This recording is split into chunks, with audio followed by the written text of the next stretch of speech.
Of a problem is housing discrimination nationwide, and what type of discrimination are we talking about? So nationwide, it's still a very big problem. If you just look at the numbers, black home ownership is only 43.5% compared to white home ownership, which is 72%. So honestly, that's barely more than it was back in 1966 before the Fair Housing Act even passed. You know, I think one of the challenging things about discrimination, housing discrimination, is that, look, it isn't that someone has a sign that says, you know, oh, we don't want black people to live here, or Right. we don't want people from Mexico to live here, or whatever. You know, that's not how they do it. It's very slick the way they do it. It's a realtor saying, well, why don't you look over here? Or a condo board saying, yeah, you know what, you're just not quite what we're looking for. So how do you break that when it can be kind of hidden? Right. Well, and that's the thing, is that it's illegal, but no one's going to hold up that sign and say, hey, I'm discriminating against you. Right? It's going to be on the low. So you have to always have your antennas up and your radars out.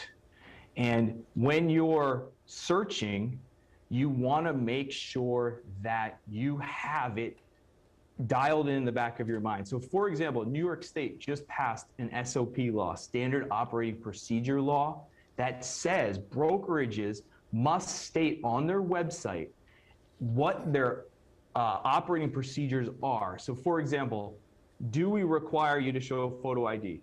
Do we require you to have a pre-approval?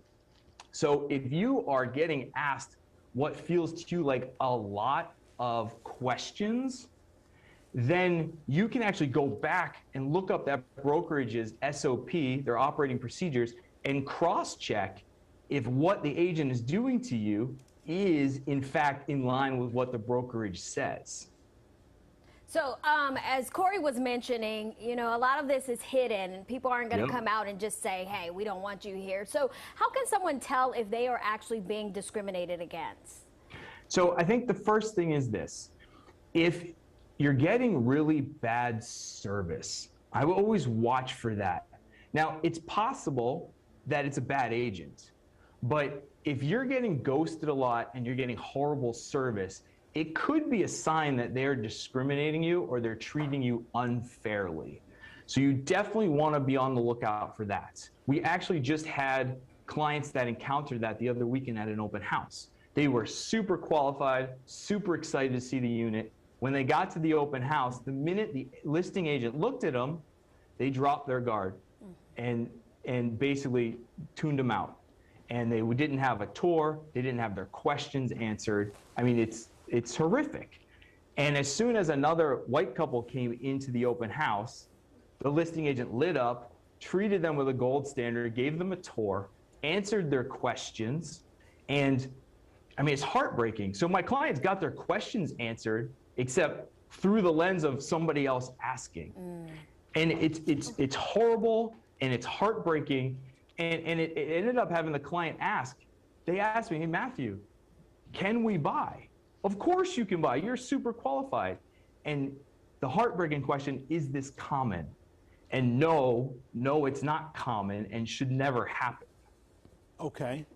So you're that person, and by the way, that story is infuriating. I think anyone hearing it should be infuriated by it. Makes me crazy. Because it's disgusting. Yes. But what can you do? You think, look, this person here is treating me differently because I'm black, or I'm from this place, or I'm this old, this age. You know, all whatever. You're being treated differently. You're being discriminated against. What can you do? So I think, first of all, you want to make sure that you have an agent by your side that's going to be your advocate. Because regardless if this is happening, this may be zero reflection on the seller. So you want to make sure you have an agent that is standing by your side and can get through this. That's first. Second, if you end up seeing this on the side of it being your agent, you need to fire them. You need to get rid of them, because you should never work with anybody that doesn't treat you as a human. It's just unacceptable, right? With all the laws coming out, you know, if you find as a buyer you're being discriminated on, absolutely you want to file a complaint with that brokerage or that company, because I guarantee you, leadership, management will want to hear what you have to say. Second, you can file a complaint with the Department of State. We have a lot of resources on our website, bizzarroagency.com, that will help you confront and learn more about housing discrimination.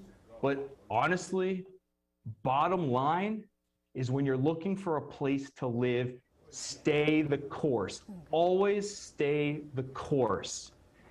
Find a real estate agent that you can trust, that'll help you navigate these, and basically don't let any knuckleheads get in your way.